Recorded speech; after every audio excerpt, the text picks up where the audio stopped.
Hello and welcome to the Musée des Blindés, the French Tank Museum here in Saumur.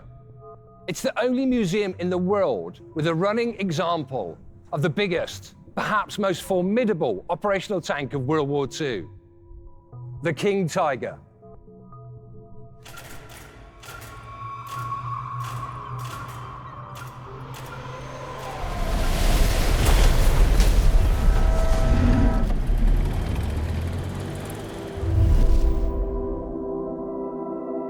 To really appreciate this beast, we need to have a quick look back at history.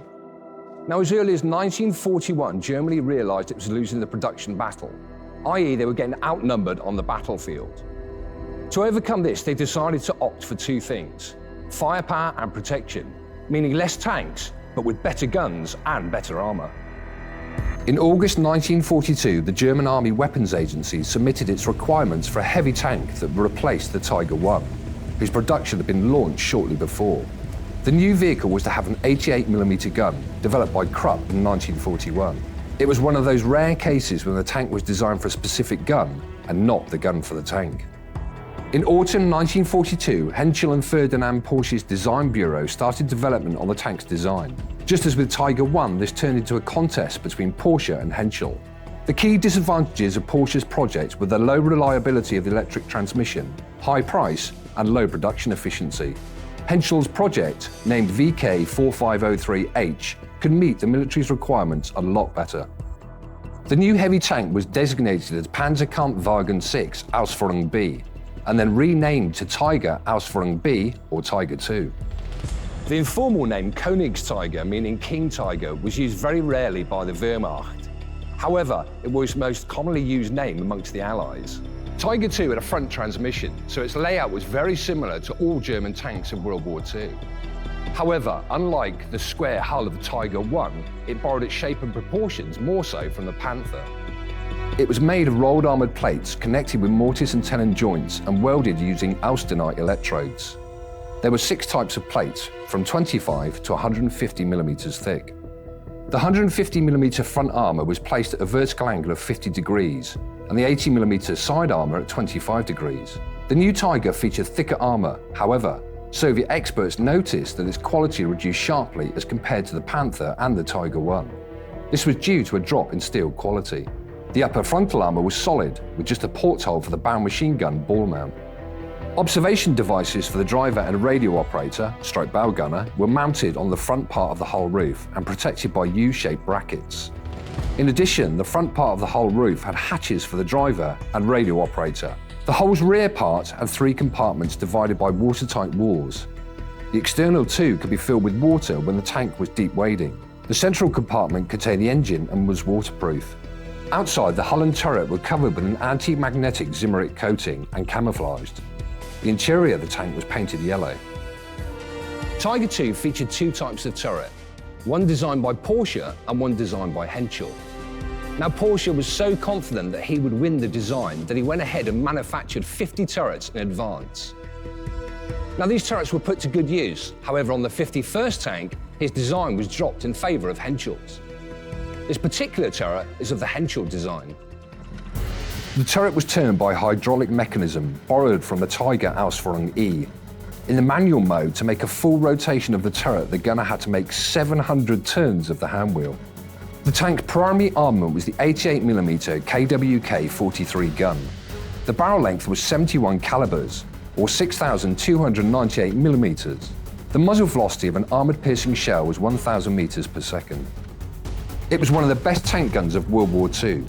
A shell fired from this gun could penetrate 215mm of armour at a range of 1.5 kilometers. For Central Europe, the point-blank range is considered to be limited to 1,800 meters. At this distance, the Tiger II could penetrate the gun magnet of the IS-2, and this powerful Soviet tank could do nothing in response. In fact, the same gun had also been fitted to a pair of tank destroyers, the Ferdinand and the Nashorn. The Tiger II fired an 88mm caliber shell, the same as the Tiger I, but the ammunition was very different. It was much longer and wider. Let's now jump inside and have a 360 look. So here we are now inside the turret, and there was actually 5 people in total on the crew of Tiger II, however, only 3 located inside the turret. First position we're looking at, I'm stood at the moment in the commander's position. There is a seat here, but I'm actually stood on the turret floor. All the way above me, we've got episcopes. We've got 7 episcopes in total all the way around, which gave the commander a very good, actually, unobstructed view of 360 degrees. Just to the left of the commander, we've also got a little hand wheel there, which we rotate and actually closes the commander's cupola. Directly in front of the commander, we've got the gunner sat in his position there. Optical sight directly in front of him, and also directly between his legs, he's got a traverse hand wheel, and just to the right, an elevation hand wheel. So Tiger II, it could be traversed and elevated manually. There was power traverse actually on Tiger II. The engine had to be running for it to do power traverse, but it was pretty good. It could do 360-degree traverse under power in around about 19 seconds, which is pretty good going. However, the majority of the turret, although there's quite a lot of room, is taken up by the massive breach of the 88. So let's pop across now and have a look at the loader's position. I've now moved across to the loader's position, always my favourite position in any tank, because it actually means you've got a bit more room than any other of the crew positions. However, of course, the 88mm gun, the rounds were big, almost a metre in length and weighing up to around about 18 kilos, so not easy to manhandle within the turret. Whilst we're talking about ammunition, directly behind the loader there, we can see that we've got ready round ammunition racks. 22 rounds could actually be stored in here, and the tank could carry in total 86 rounds. If we look past those racks, you can also see the escape hatch. As the name suggests, it just was a means where the crew could actually, in an emergency, get out from the vehicle rather than going up and exposing themselves to enemy fire.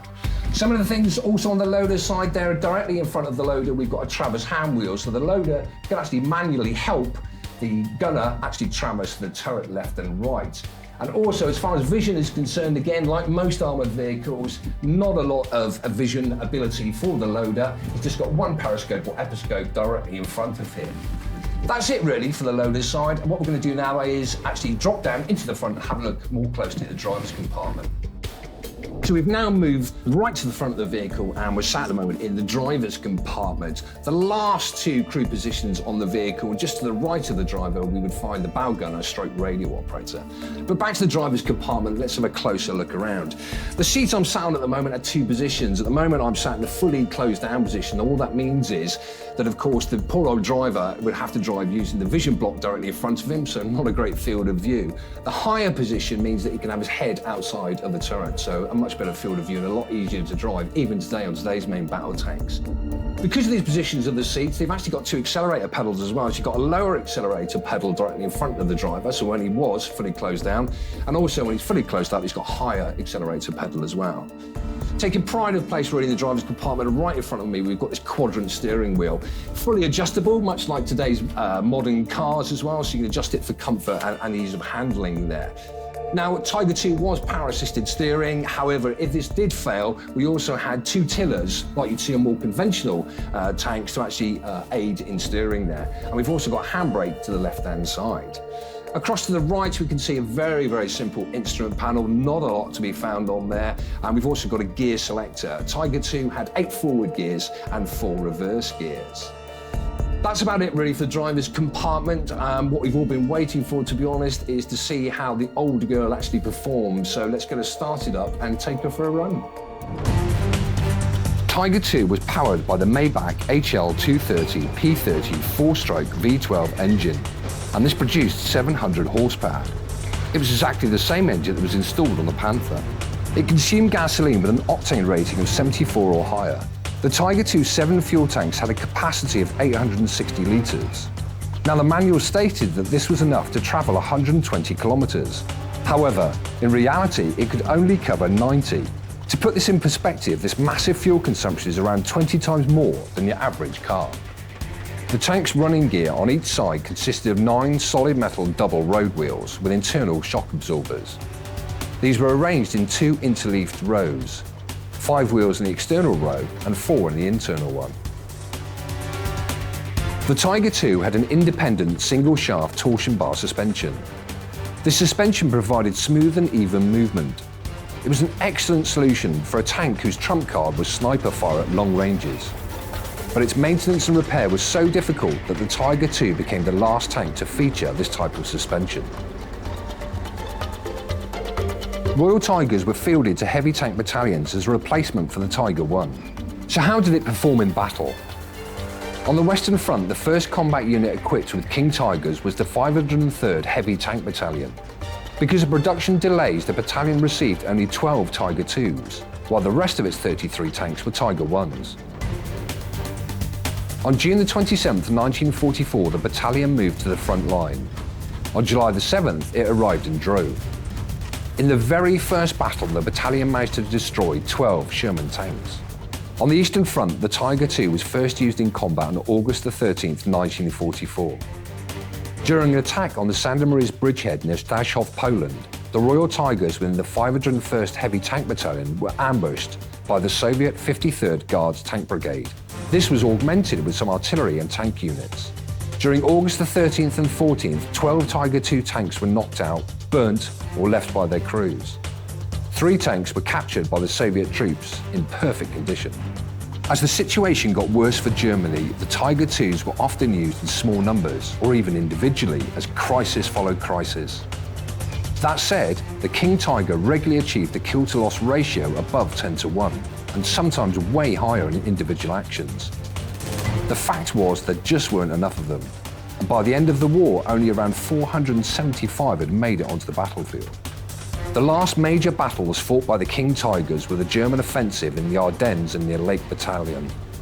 May the 2nd, 1945 saw the last Tiger II destroyed in battle near the Spandau Bridge in Berlin. And so the story of the King Tiger ends, and what a story it was. There can be no doubt at all that this vehicle will go down in the annals of history as a true beast of war. The Tiger II is clearly a powerful machine. To help you get behind the wheel, I've got an exclusive code for you that will reveal 3 German vehicles in the store, each with XP boosters to accelerate your journey. To reveal these offers, go to the World of Tanks Premium Shop, click Redeem Wargaming Code, and simply type in Challenger.